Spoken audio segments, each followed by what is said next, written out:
United Commercial Drywall Incorporated. Look them up on the World Wide Web.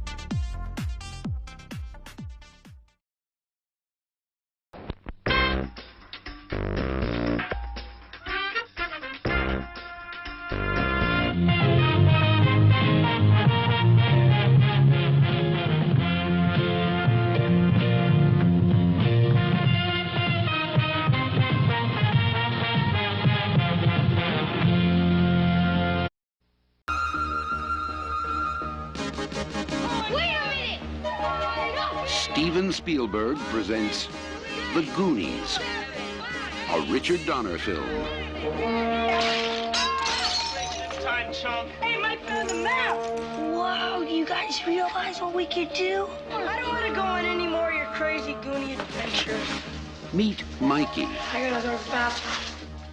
Brand, Andy, Shame. Come on, Brad. Slipper the tongue. That's disgusting. No, I can't even look. Mouth, I gotcha. Now get out from behind there. You're ruining the painting. You're ruining my joke. Stephanie, Data, Booty bangers. Ow. Guys, isn't that neat? and Chunk. It's locked. Thanks, Chunk. They call themselves The Goonies. They've stumbled onto a legend, but they're not alone. Chunk, I hope that was your stomach. No. That's the it. Sounds like Kong. Discover what they uncover. It was rubies and emeralds and diamonds. The lost map. Whoa! Race started the tunnel. The secret caves. Hey, Mikey! You can hear me! Run! Run! They're coming after you! Juggler! The hidden clues. Mikey! The treacherous traps. Hello, Sheriff. I'm at the Lighthouse Lounge, and I want to report a murder. Just like that last prank about all those little creatures that multiply when you throw water on them. Take the oath. They're here! Somebody's coming! Join the adventure as Steven Spielberg presents The Goonies, a Richard Donner film.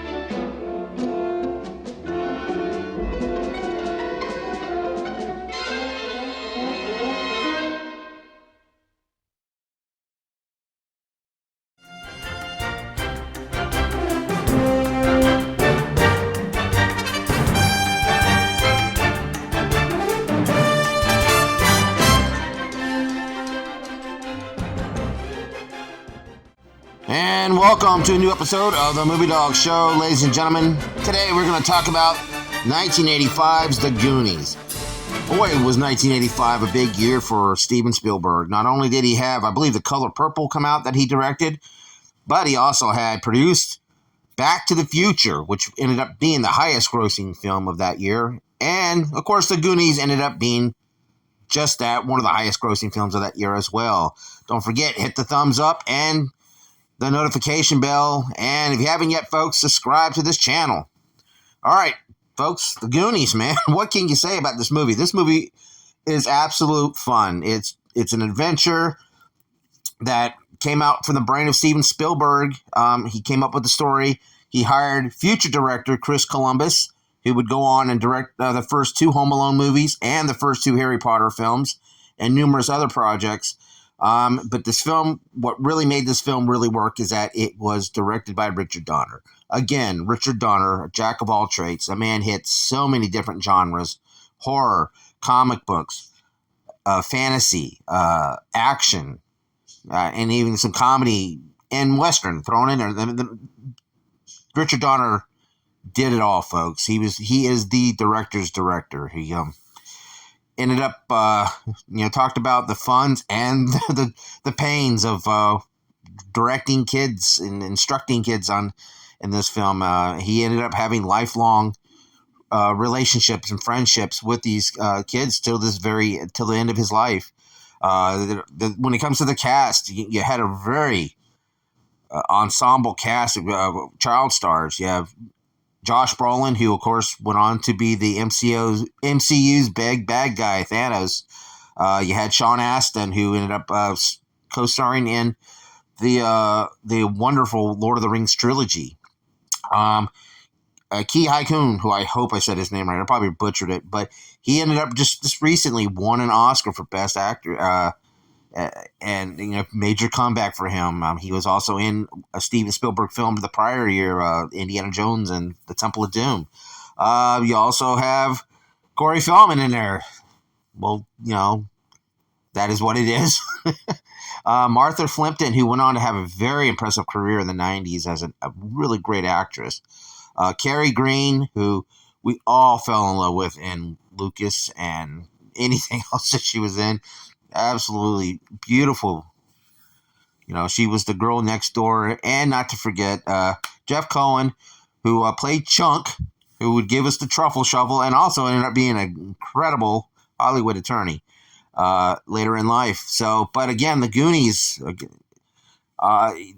course, it's an adventure where you're treasure hunting, which all of us kids could relate. Even before the Goonies come out, I always go out in the woods and always think I was trying to hunt for a treasure or something like that, in which sometimes I would find a few things here and there, a couple quarters or pennies or dimes or nickels or dollar bills.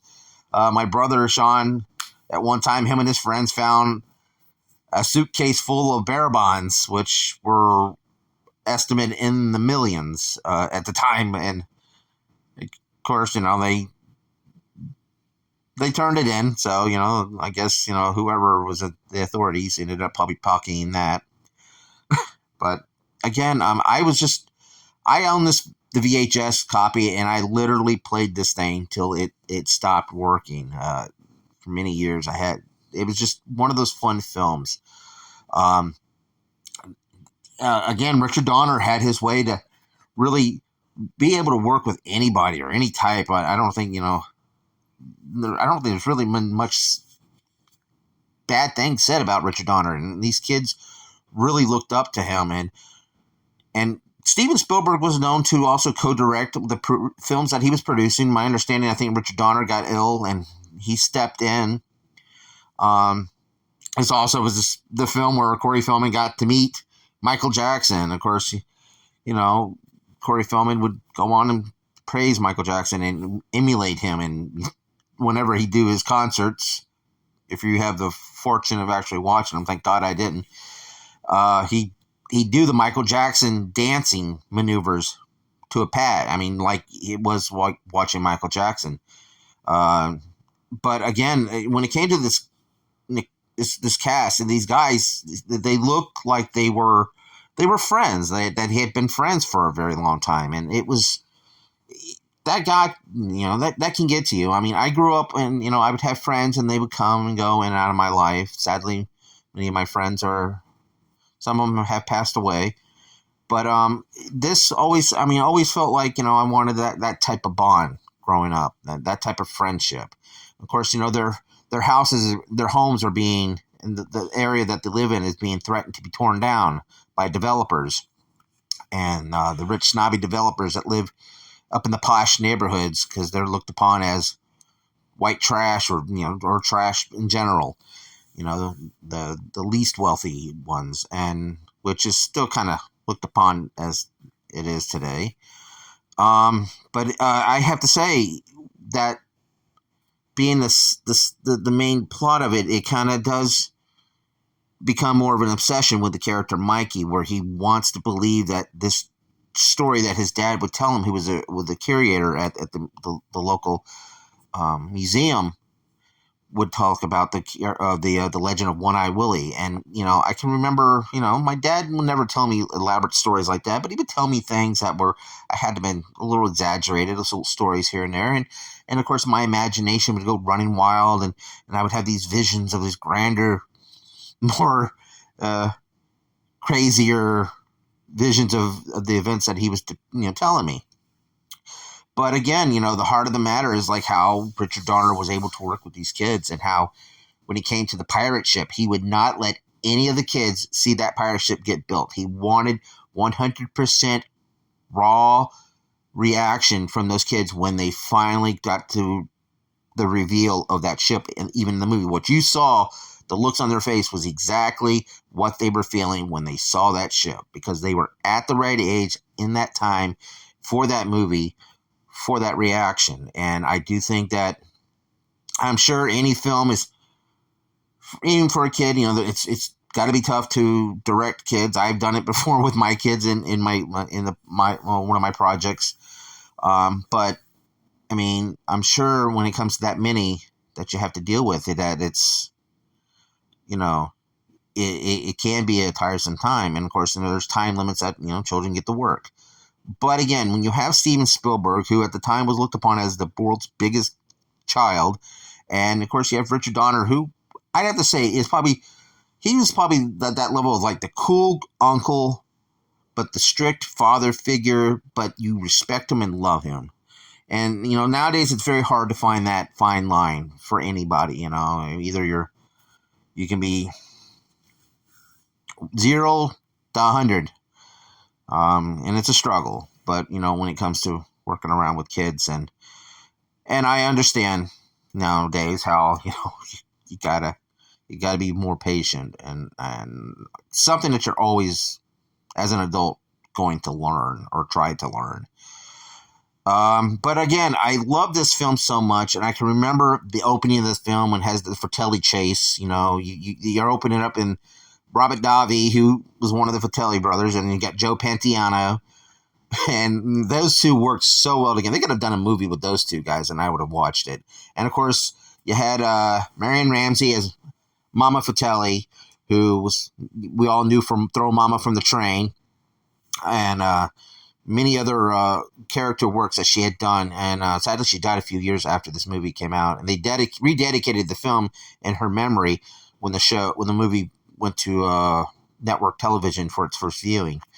But again, there was just so much fun when it came to the Fratelli chase and everything, because you're getting the introductions during the credits of these characters, of the kids, and in their environments when they're not around each other, and how they're kind of in their own isolated form, an odd world, but yet at the same time, that's why they're all gel well together, and they come together because they are the odd ones, and they found each other, and they found a camaraderie in one another. Of course, you get the shuffle where, Chunk lifts up his shirt and shakes his belly, so Mouth would, made him do it so he can come in and tell him about what he had witnessed, because everybody, it was happening in the background, so they didn't get to see it, and Chunk was the only one that got it, and Chunk was known for fibbing. Of course, you got Cyndi Lauper's song, Goonies Are Goon Enough, which, they also did a music video tie-in, which, I think Steven Spielberg actually directed it.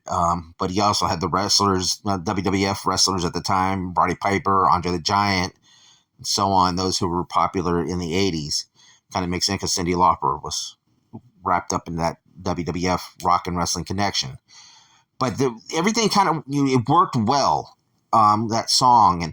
And again, this is like right in the heart of the 80s, where everything kind of, where everything, the 80s finally had its staple in Americana and in pop culture, and it made its statement right there in 1985 for its century, for the 20th century. And I was just, I'm always, there's not one, the whole movie is my favorite movie. I just really love the whole movie. So I don't have a really favorite scene, because the movie just goes so well. And again, you get the little references here and there. You get the Superman reference, because Richard Donner, when Sloth who, was this disfigured Fratelli who ended up had a heart of gold opposite of his family and made friends with Chunk. He tries to say, he's saving his friend and his new friends, and he rips off his shirt and he's revealing the Superman crest on his shirt, and you get the Superman theme at the same time. And I always thought that was funny. But again, you get all these small little references. You get a reference from Gremlins, which is another film that Spielberg produced a year before with Corey Feldman in it. Again, you can't go wrong with this film. And I think it was 2017 that it was included by the Library of Congress as for film preservation as a cultural significance, which I think is awesome, because I think it is. It made an impact in culture. And also, there's been always talks about sequels, which, I think it's been too long. Richard Donner, sadly, is no longer with us. I'm not kind of weighing down on these legacy sequels. I think it should be what it is, one film and one film only. There's been documentaries that you can find all over YouTube, the DVD releases and commentaries. I do recommend you check the commentary out on the Goonies DVD and Blu-ray, whatever. And really check this film out. And sit up there with your kids. Your kids are going to love this. This is for all ages. It's a generational film that can, work at any point in any decade. So despite, it doesn't even pinpoint that it's in the 1980s other than a music video being played. But, just check it out. If you haven't yet, check it out, folks. If you're in your late teens, early 20s, check it out. And if you have younger siblings, sit down and watch it with them. They're guaranteed to have a good time. All right, folks. Well, I hope you're enjoying our trip back to the 1980s. We're not done yet. We got a whole summer of this, folks, and I hope you're enjoying the previous videos that I've already dished out for you, folks. The Lethal Weapon and the Buckaroo Banzai. And also check out the footage from Space Coast Comic-Con. That is, I think, one of my crowning moments for this channel. So, all right, folks, don't forget, hit that like button. If you haven't yet, subscribe away, folks. Let's get us to 1,000 this year, folks. That's the main goal. And also, folks, and I appreciate you all watching. This has been the biggest year for this channel. I really appreciate anybody who's been watching. So, and again, share this video, share away. And check us out on all social media outlets that you possibly can find the Movie Dawgs on. All right, folks. That's all the time we got for the Movie Dawgs channel. Thanks for watching. And please, keep on watching. Bye.